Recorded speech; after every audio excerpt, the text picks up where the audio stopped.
as a media leader, when you say how does media play a role in, going the last mile and developing India, as a leader of TV9, as a media industry leader, how do you, like, what is a specific thing you think media should be doing that it will develop India? How can media play a role in developing India?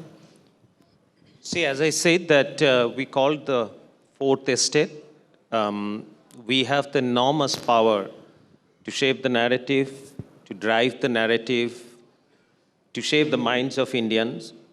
And we being the news industry, we have that additional responsibility of being true to our existence. And we need to be fair, unbiased, which is your mission says also, Litisha. But the predicaments that looms over us is that we are also supposed to be a business outfit. So that is a conflict that I often face, that, and that is a line that we have to trade very, very, very carefully. But the way I handle it, that as you would know, that we are the largest news network now in the country. We've got many leadership channels. But at no point in time I have taken my eyes off being on the right track, that being true to our existence. A little bit into your professional, personal decisions that you've made. After you quit Z, there was a brief period of 6.5 years where you took a self-imposed sabbatical. What was running through your mind then? Because it was a huge risk, in my opinion. Like, if you ask me that, okay, stop working, and I don't know what did you do in those 6.5 years that evolved into this development of this huge network? Okay, no, basically I took a retirement, not sabbatical. I thought that I've worked enough and I have nothing new to contribute. So I thought that I would take a break and try and be an entrepreneur. And I realized that I'm not as good in being an entrepreneur as much as as running a business. So I took it easy, and I did some consulting. I helped people build their companies. And then one fine day, some turn of events had, again, after 6.5 years, brought me back to news. And I thought that I would take a fresh guard and start afresh. So when I took up this TV9 network, it was just a small regional network, predominantly in the south. So from there, we've launched new channels, grown leaps and bounds, and that had given me that professional satisfaction, so I'm still sticking around. What was the strategy in expanding from a regional network to a national network?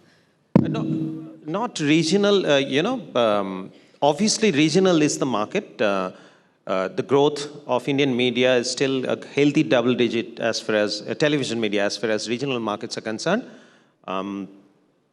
But, finally, the Delhi, Delhi is your national capital, and news, politics is the bread and butter content for a news network or a news channel.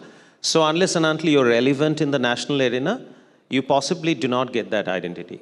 So therefore, we thought that we have leading channels in the south, so why not we replicate our success in the rest of the part of the country. So we launched Hindi, we launched Bangla, we revived Marathi. So now we have become a pan-India network. You've also expanded a lot in the digital media. In fact, I think in a lot of spaces you went digital first. And now AI has been coming in, etc. We're being challenged with deep fakes and misinformation. How do you think media should fight it? I'll break your question in two parts. One is the digital media. Yes, all of us, we know that digital is our future. It is inevitable. So we had to focus on that. But I think you would know that one of the biggest challenges that news industry, especially television industry, faces is that most of us are free to air.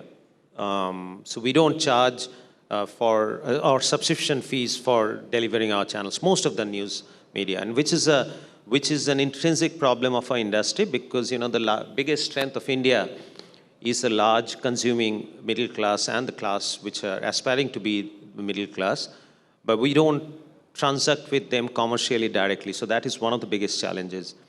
And the other thing that I've seen that, we trade with eyeballs. Like in our network, we get 100 million fresh eyeballs every month. Not fresh, unique eyeballs every month. But you have the other startups who predominantly trade with eyeballs, and they've become very big in terms of valuation, many unicorns. So these two things had prompted me to come up with two experiments. So one is the News 9 Plus, which you would have known that it's like a Netflix of news. So as we're speaking, it'll be turned into a paid offering. So we're trying that out, that whether we can bring Indian consumers to pay for good content, so quality content. And the second is that another offering, Money 9, which is a personal finance app in several Indian languages. So we are aspiring to Money 9. We are aspiring to become play the valuation game there. And as far as AI is concerned, Litisha, that is a necessary evil. All of us will have to live with it. We can't do without it. We need to make use of it and make sure that we put it to use for good cause. And if you ask me if I have to give anybody one recommendation, authority or policymakers, I think one thing works everywhere, that you create strict rules and regulations and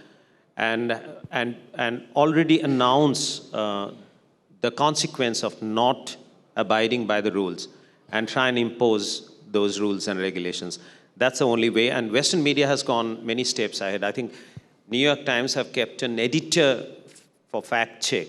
So we responsible media will have to get into that we need to check each fact. We have larger role to play. We don't drive wrong narratives. We don't pick up news from social media and or an unauthorized source and disseminate that. But so in sum and substance, you have to live with it and make good use of it.